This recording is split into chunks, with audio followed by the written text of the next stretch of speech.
everyone? This is Jeff Rains coming to you again with Foundation of Civilization, our changing world. And this week we've had a number of things happen, another number of interesting, hopefully better things happening in the world. It's at that time of week where I do a quick rundown of the most important news stories, the things that I find important. I want to make a note here, though, as I start this. My time in this life, and especially recently, I've come to understand that most people are not going to change simply because somebody tells them that there's a problem, such as when I try to warn you guys. That most people won't change until the pain gets so bad that they have no alternative except to change. I'm doing these videos not for the average individual who wants to be comforted knowing that they will be able to indulge themselves again this coming weekend. I'm making them at my own expense so that those of you who are wise enough will recognize when serious problems are arising, and so you can make adjustments to your life. If I was able to do this full time, I could connect more dots and present this in a more thorough manner, but for now I have to do the best I can with the limited time and the limited talents God has given me. If you're wise, you'll see how things are unfolding around the world and adjust your life accordingly. Before I get into the news, I want to let you know that I have something for you, and hopefully it will help me fund this addiction of mine. Years ago, I wrote a short story called The Twisted Trade. I've gotten it turned into an audiobook, and want to thank Jerome Ferguson, my narrator. I think he has done a wonderful job for me. I'll give you a description at the end of the video so that you'll know more about it, and I will provide a link in the description if you're interested in purchasing and downloading it. Our world runs on energy, so that's where I start. West Texas Intermediate crude this week, all the oil fell this week to $58.90. Brent North Sea crude end of the week at $62.73. OPEC baskets ended the week at $67.09. I actually saw the benefit when I stopped to gas up just the other day at the gas station. Gold has been on a tear lately, and it is reflecting people's concern about the status of economics and war. It has remained above 4,000 at the end. It stayed above 4,000 at the end of the week at $4,017.18. Silver, as I expected, took a much more dramatic rise. It ended the week at $50.09. The Baltic Dry Goods Exchange, which is a measure of how well the traders feel things are going, and how much they're willing to pay to move goods from one nation to another. It ended the week down just a little bit, still kind of in the range that it's been in at $1,936. The bond yields, the bonds are a measure of how well a country or how well investors feel a country is going to be able to repay its debts. And when the yields are down, that means that people's confidence is up in the country where they're purchasing them. So right now I'm just tracking three of them. The U.S. 10-year bond yield ended the week at 4.036%. The U.K. bond yields ended the week at 4.674%. And the Japanese bond yields ended the week at 1.696%. Part of the good news, I'm sorry, that's not the good news yet. Part of the news that was rather surprising this week, the U.S. and Qatar agreed to establish a training base or training facilities at a U.S. base for Qatari pilots. The agreement will allow Qatari pilots to receive training alongside U.S. soldiers. There are no foreign military bases in the U.S., but there are some foreign militaries who maintain a training presence in the United States.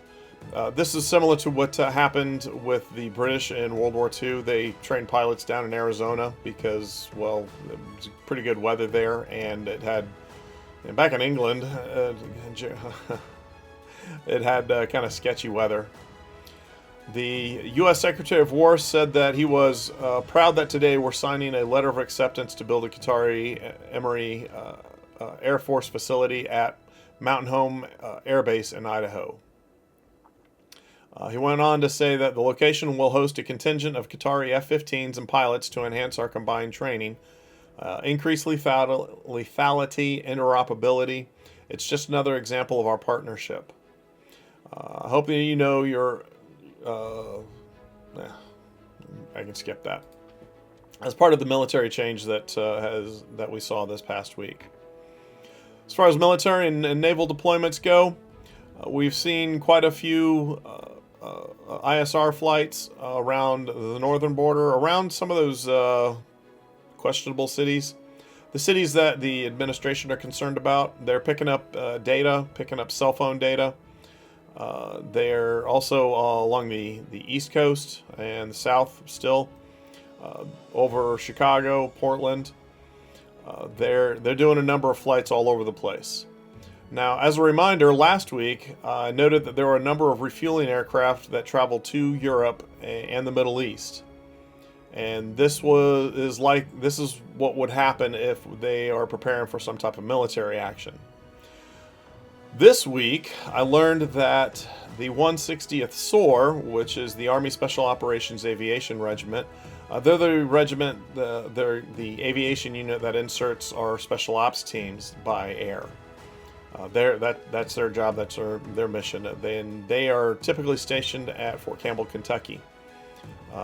They have been reported as being seen in the area of Trinidad and Tobago, which is in the Caribbean and puts them a lot closer to Venezuela.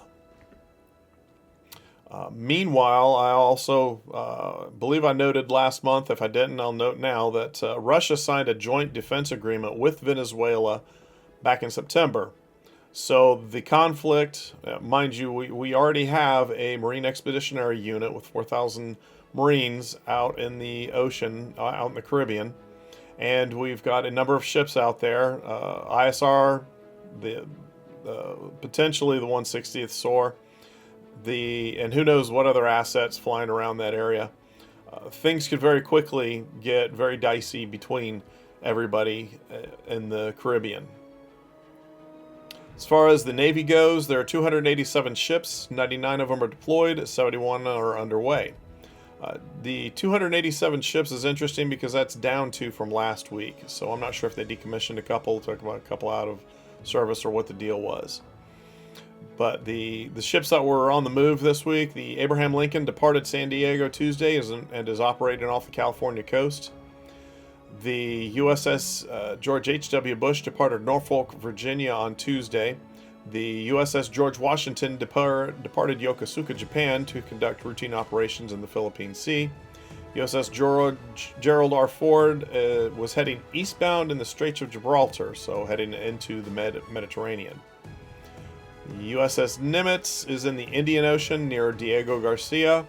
It was kind of interesting to me. I'm kind of curious as to what they're doing, but they're probably rotating out of the operational area. And it may be that the Gerald R. Ford is going to replace it. The USS Tripoli is in Sasebo, Japan, continues to be in Sasebo, Japan. The Iwo Jima was in St. Thomas, U.S. Virgin Islands. The Fort Lauderdale and the San Antonio were both off the waters of Puerto Rico. It could very well be that they didn't want to have 3 amphibious assault ships unloaded of their Marines all at the same time. Those poor Puerto Ricans, if they did show up, if all the Marines showed up. As far as the European markets go, the DAX ended the week at 24,241.46. The FTSE ended the week at 9,421.62. The CAC 40 ended the week at 7,915.99. The IBEX ended the week at 15,476.50. I've been trying to dig up some good information, and I'm also trying to present this material a little bit differently and a little bit different format. So Some of the key economics that I ran across this week is that in Europe, although things seem to be fairly normal, people are concerned that they're struggling, but there are a lot of problems that are unfolding as we speak. GDP growth is disappointing at about 1% a year. Inflation is relatively tame, and unemployment remains stable at about 6%. However, several key countries are showing signs of growing problems, particularly Germany and France. Germany's economy relies a lot on manufacturing, especially the automotive industry. The economy as a whole took a 4.5% hit last month. The automotive industry was especially hit hard at an 18.5% drop. Auto manufacturer BMW has issued an earnings warning based on the slowing Chinese market and weak sales. The businesses in general are pulling out of the German factory or the German economy due to energy costs. Intel canceled planned advanced chip manufacturing plants in Magdeburg, Germany, and Poland. ArcelorMittal withdrew from green steel projects in Germany, citing poor market conditions and high energy cost. Ford announced job cuts at its Cologne electric vehicle plant due to lower than expected demand for EVs in Europe. There are other companies, major German industrial firms like Bosch, ThyssenKrupp, they've announced significant layoffs. One company, Ineos, the CEO of that company noted, and I'm going to quote him here, Europe is committing industrial suicide. While competitors in the US and China benefit from cheap energy, European producers are being priced out by our own policies and absence of tariff protection. Meanwhile, high emission imports flood our market unchecked. It's completely unsustainable, and if not immediately addressed, will lead to further closures, job losses, and increased dependency on other regions for essential materials.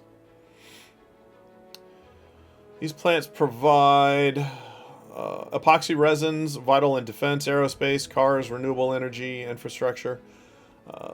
They also produce chlorine, which is crucial for clean water, medicines, industrial processes, and sanitation.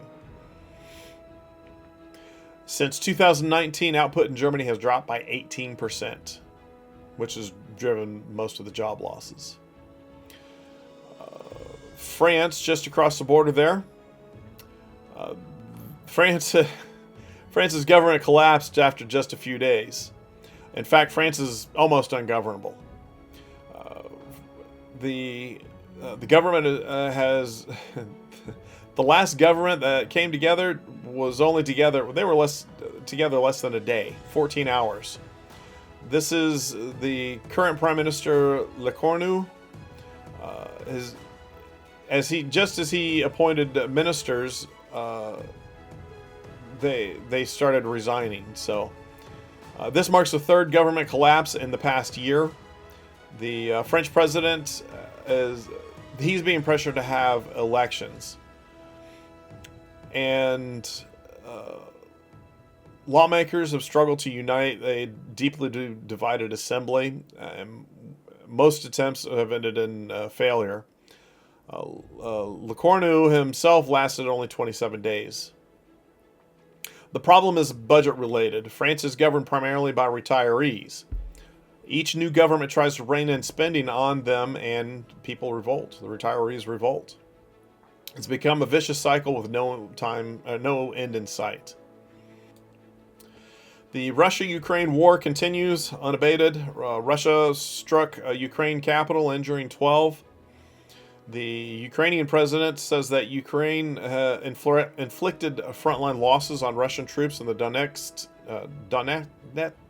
Donetsk region.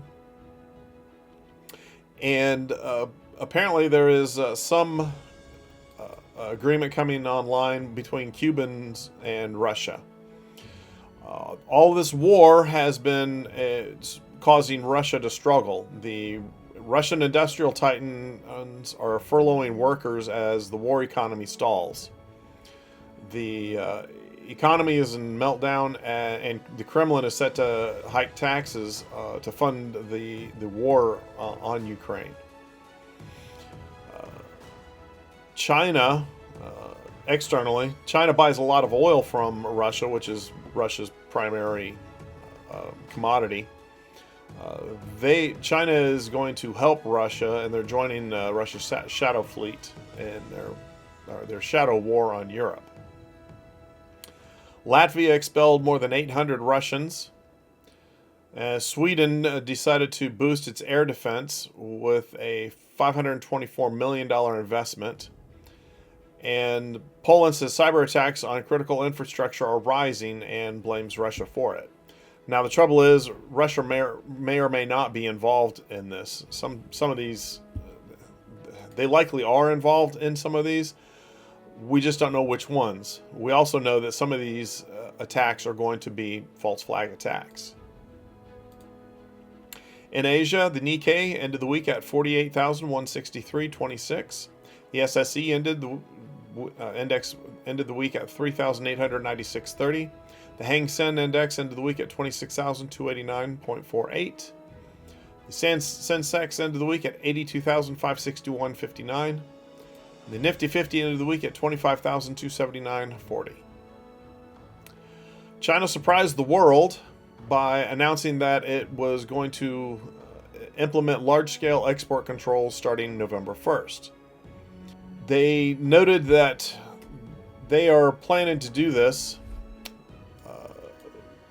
in an article from CNBC, and I quote, to prevent the misuse of rare earth minerals in the military and other sensitive sectors, companies tied to foreign militaries or placed on export control or watch list will be denied permits, the Commerce Ministry stated.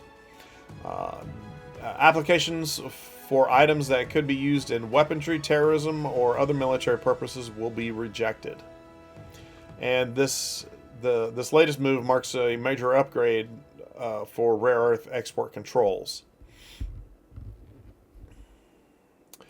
China's Ministry of Commerce on Thursday said that starting December 1st, and I'm not sure if they meant November 1st or December 1st, whether somebody typed this wrong, but they stated December 1st. Foreign entities must have a license to export products that contain more than 0.1% of rare earths sourced from the country, or that are manufactured using Chinese extraction, refining, magnet making, or recycling technology. So not only are they planning on the controls, you have to have a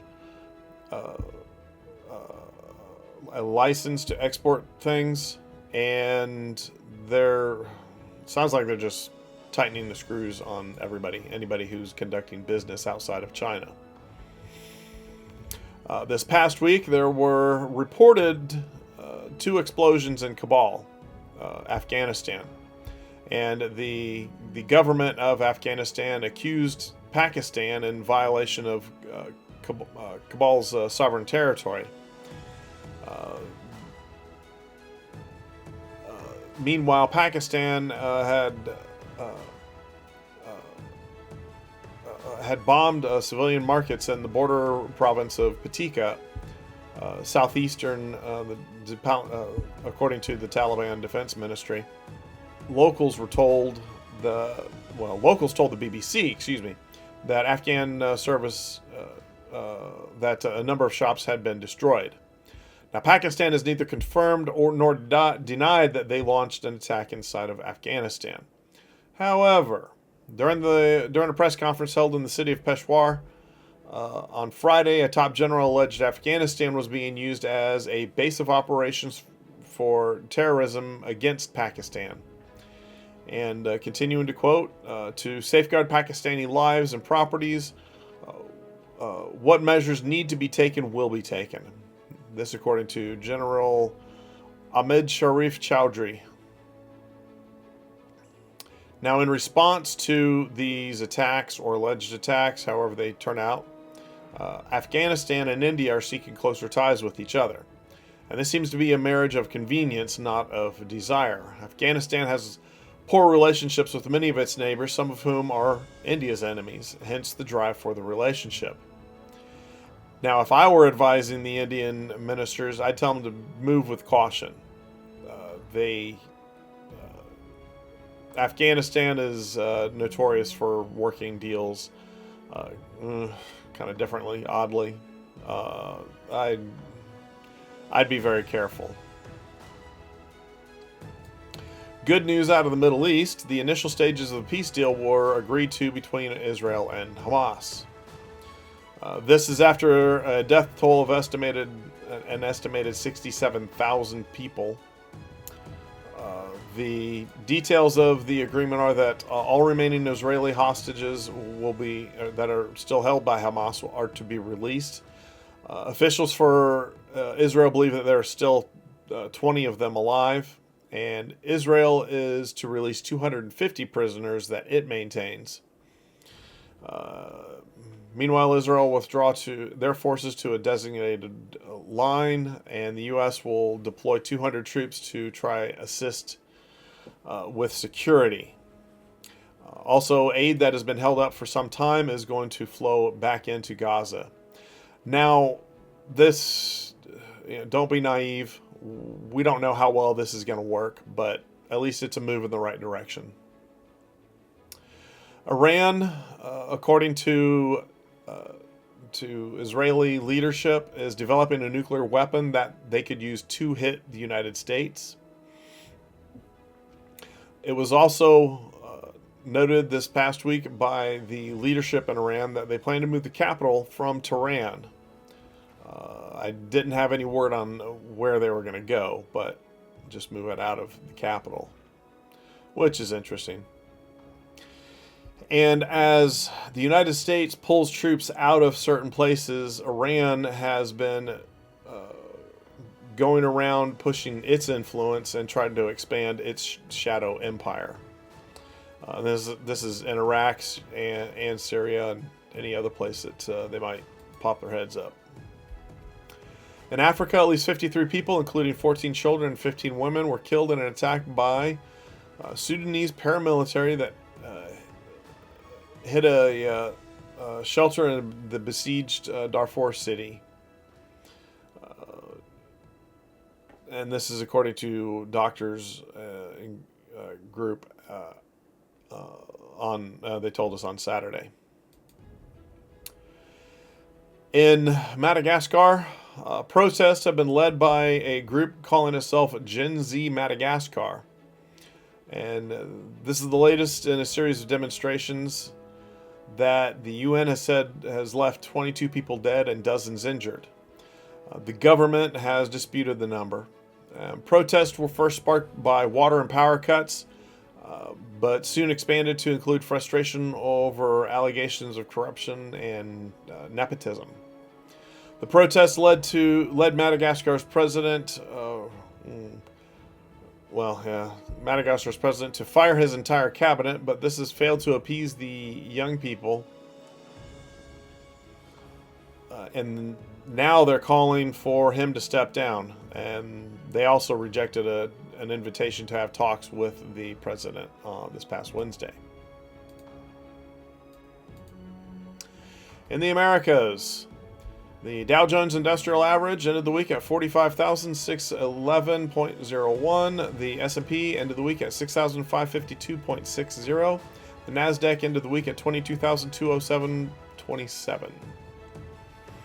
The Nobel Peace Prize was awarded to a Venezuelan opposition leader, Maria Corina Machado. Last year, Argentina was being touted as one of the strongest economies that going in South America. This year, it doesn't look so bright. The current crisis is a currency crisis. The Argentine peso has been very unstable, and this has led to a run on the peso and triggered by investor concerns over the political stability and currency's value. The United States has agreed to provide $20 billion in currency as a swap to shore up Argentina's foreign reserves. IMF is also offering assistance. It looks like the total packages between the United States and the IMF will end up providing $60 billion for the Argentines. In Peru, the Peruvian president was ousted, and now Peruvians have woken up to the seventh president in less than a decade. The U.S. economy shows signs of slowing growth and very little job development.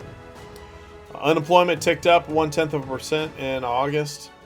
Household income ticked up 10 cents an hour. The consumer price index is up slightly, but the producer price index is down slightly. The United States continues to struggle with external strife with China and Russia. The flashpoints are Ukraine and Venezuela. Internally, the strife is with protests against enforcing border security.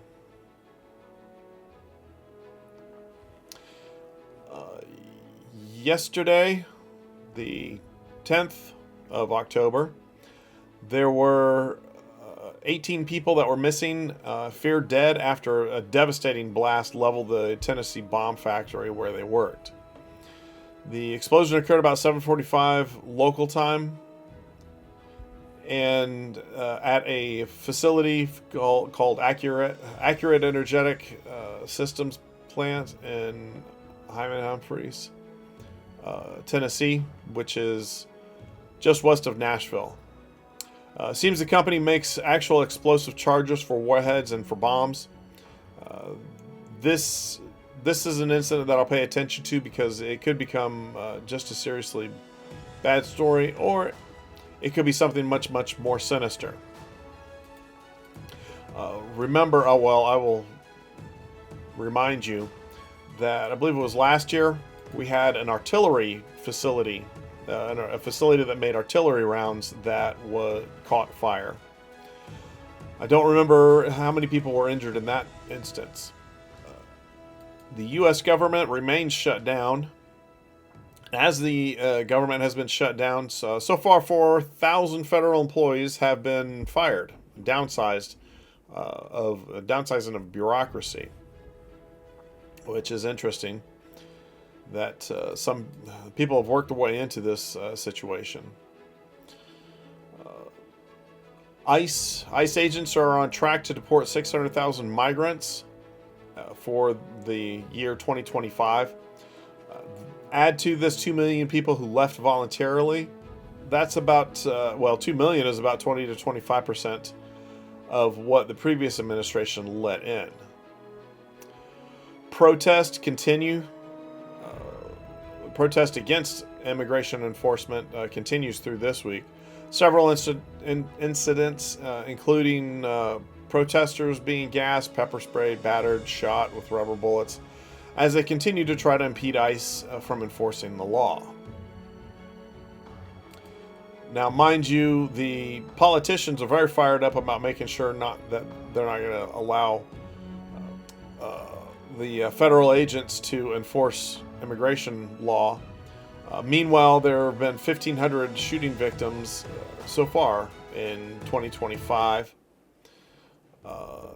This in Chicago. Last weekend, there were 5 dead and 25 wounded in weekend shootings. Protesters, the clash at the Portland ICE facility just seems to continue to escalate. And there's a lot of misinformation about what's going on. Politicians in these areas are claiming that they're raiding neighborhoods. Instead of going after bad guys, they're just picking up people who are black and brown and then checking their credentials. The ICE officials since last month have arrested more than 1,000 illegal aliens, and most, if not all, are involved in some of the worst kind of crimes out there. Pedophilia, child abusers, kidnappers, gang members, armed robbers, lots of violence, mayhem. A number of these people are involved with Tren de Aragua and various other gangs, local or U.S.-based gangs. There was one claim that people were held, elderly people and children zip-tied. Some of the elderly people were held for 3 hours at a time. Well, DHS has come back and said that no children were ever zip-tied. And it's disgusting that anybody would suggest that. I did come across a video that was a parody video. A father who was a police officer was pretending to place his son under arrest and put cuffs on him. Like I said, it was a parody. It was a joke. And a parting note, I wanted to let you guys know that not only is Apple, but Google is removing ICE Alert apps from their stores. Apple and now Google. There was somebody wrote an application where you could track ICE agents. Well, after a lot of pushback from DHS, Apple and now, like I said, now Google have decided they're not going to allow that anymore. It puts the ICE agents in danger. It puts the community in danger as well when somebody goes out there trying to stop them from doing their job. Well, ladies and gentlemen, I hope that you guys are paying attention to what's going on in the world, and note that there are a lot of changes unfolding right now. We're staring down a war in Europe between Russia and Western powers. We are looking at a war in Venezuela, or at least some combat in Venezuela. The economic situation is hitting a downturn, which is something that it does occasionally. We just have to be careful and be prepared for what happens. Energy policy. I got to do a video on that sometime. It's been a little crazy lately, but hope that you're paying attention, and I hope that you're doing well. Please like, share, and subscribe. And now I am going to do a brief brief discussion of the book that I discussed at the very beginning of this video. It's called A Twisted Trade. The small kingdom of Commenda has ventured into the slave trade. The king looks to his most trusted advisor, Chimzé, to manage the rival tribesmen captured from the local countryside. As an entrepreneurial man, the king sees the wealth of his European contacts and realizes the potential of the trade. He seeks to increase his wealth and expand his kingdom. Charging Chimzé with a mission, Chimzé dutifully follows the slave trade to the New World. What he finds makes him doubt his mission. The deeper he goes, the clearer the picture becomes. Cloaked in secrets, the reality of slavery is a legacy of violence, terror, and families torn apart. Can Chimzé resist the lure of money and power to stand up to the people? Can he convince others to give up the trade? What would you risk to be on the right side of history? Again, thank you very much for listening. I hope you're doing well, and I look forward to talking to you and hearing from you in the near future. Thanks again. Have a wonderful rest of the weekend.